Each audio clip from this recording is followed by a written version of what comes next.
Se a história do Vitória fosse recontada pela inteligência artificial hoje, com frieza absoluta, sem voto popular e sem concessões, o time que aparece é esse, em um 4-4-2 clássico.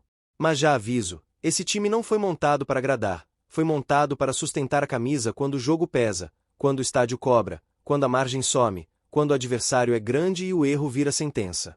E tem um detalhe que muda tudo, porque a análise não para nos 11, existe um 12º nome, um jogador extra, escolhido não como homenagem, e sim como ferramenta que muda o jogo. Eu vou guardar esse nome para o final, então presta atenção no caminho até lá, porque cada escolha aqui tem um motivo, e cada motivo tem consequência dentro de campo.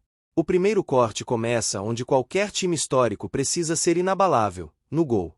Detinho, de 1966 a 1970, aparece como escolha de base, por identificação e por um tipo de legado que nasce da segurança, não do brilho. Ele viveu uma era em que a área era disputa, o contato era mais duro, e mesmo assim virou referência de confiança, e existe uma cena que explica essa relação com o clube. Em 1970, quando se despediu para seguir carreira, torcedores foram ao aeroporto tentando impedir a saída. Um retrato cru de vínculo real, daqueles que atravessam décadas, e quando o jogo aperta, esse tipo de nome vira âncora, o tipo de goleiro que faz o time se sentir inteiro, mesmo quando a bola volta toda hora. Na lateral direita, Rodrigo Chagas, de 1992 a 1995, com retornos em 1999 e em 2002.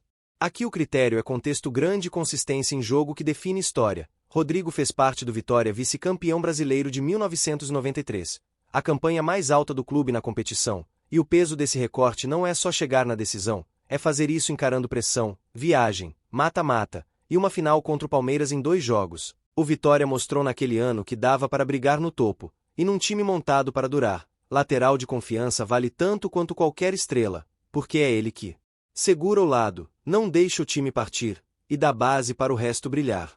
A zaga, como sempre, não é feita de 2 iguais, é feita de encaixe, e a história costuma premiar duplas que se completam.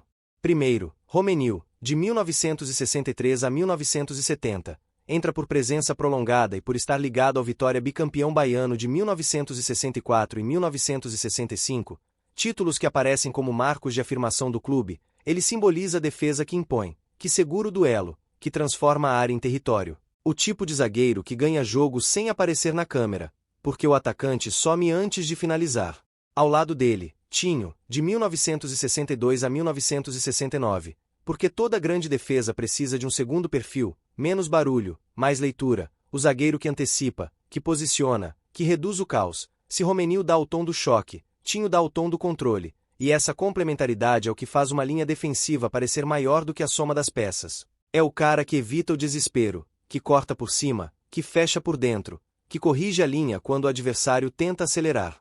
Na lateral esquerda, França, de 1970 até pelo menos 1972. O critério aqui é função objetiva e conexão com o recorte que a história do Vitória guarda com força. O time campeão baiano de 1972. França entra como lateral marcador, de corredor fechado, daqueles que não entregam o lado, e isso muda tudo, porque quando o lado não cede, o meio respira, quando o meio respira, o time consegue subir com controle. E numa seleção histórica, equilíbrio vale tanto quanto talento, é o tipo de escolha que você entende vendo o jogo, não lendo o cartaz. Antes de atravessar para o meio-campo, pausa rápida, se inscreve no canal e deixa o like, porque o final dessa lista vai gerar debate. Agora, o coração do time. Pela direita, Mário Sérgio, de 1971 a 1975. E aqui não é romantização, é impacto institucional documentado. Ele foi homenageado com o nome de uma avenida ligada ao entorno do Barradão. E esse tipo de homenagem só acontece quando o jogador vira símbolo do clube para além dos 90 minutos, em campo. Ele funciona como liderança e velocidade mental, o cara que empurra a equipe para frente sem desmontar o equilíbrio. E é exatamente por isso que ele entra, porque não basta correr, tem que dar direção. No centro, começa a engrenagem que sustenta todo o resto. Bigu, de 1986 a 1989, volante de equilíbrio.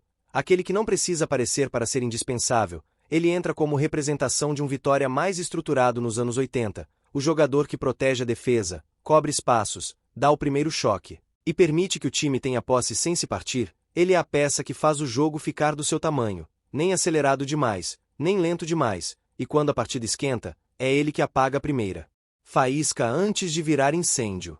Ao lado dele, Ramon Menezes, de 1994 a 1995, e depois de 2008 a 2010 aqui o argumento é raro, ser relevante em gerações diferentes do mesmo clube. Ramon foi campeão baiano em 1995, e voltou anos depois para integrar uma sequência de títulos estaduais em 2008, 2009 e 2010, ou seja, ele não é um pico, ele é uma ponte entre capítulos. Tecnicamente, ele controla o ritmo, aproxima setores, escolhe o momento de acelerar e o momento de respirar, e isso vale ouro quando o jogo vira pressão, quando o adversário aumenta a marcação, quando a torcida começa a pedir pressa, porque nem toda partida se vence correndo, às vezes se vence pensando, e ele oferece exatamente isso.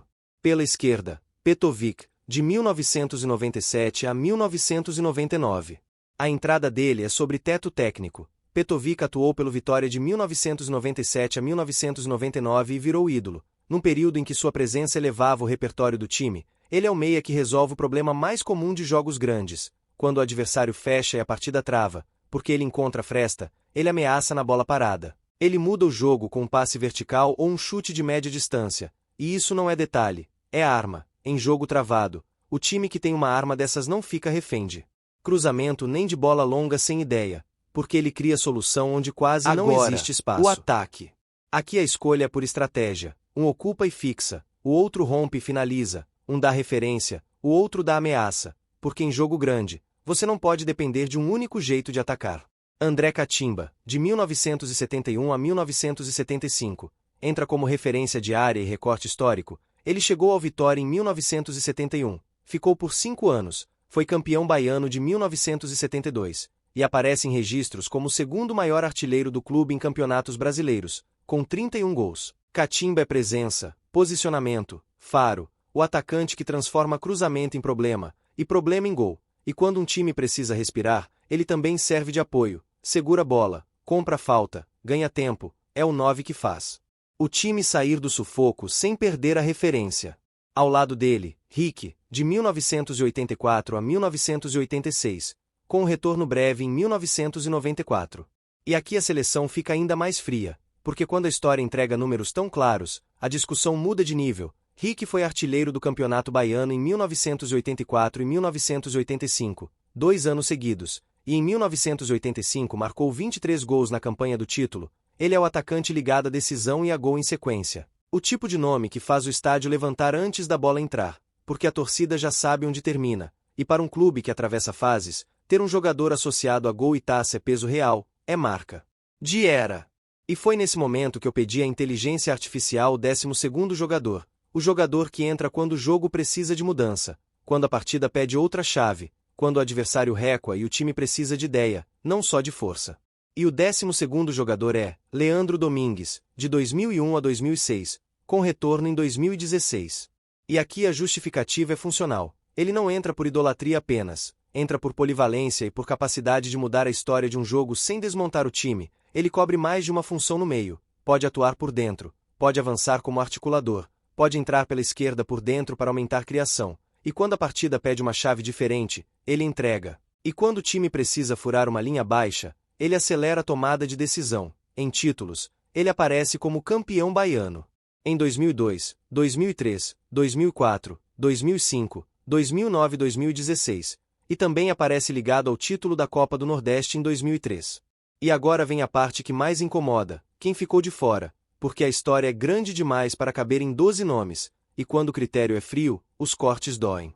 Dida, de 1992 a 1993, carreira enorme, mas passagem curta no Vitória. O recorte não compete com Detinho em identificação e era.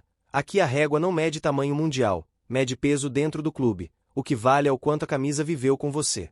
Bebeto, com a primeira passagem no profissional em 1982, e retorno em 1997, além de um recorte curto em 2000, gigante no futebol brasileiro, aparece em listas afetivas do Vitória, mas quando o critério cobra centralidade e duração no clube, ele perde espaço para atacantes que foram símbolos por mais tempo dentro do próprio Leão. Não é demérito, é filtro.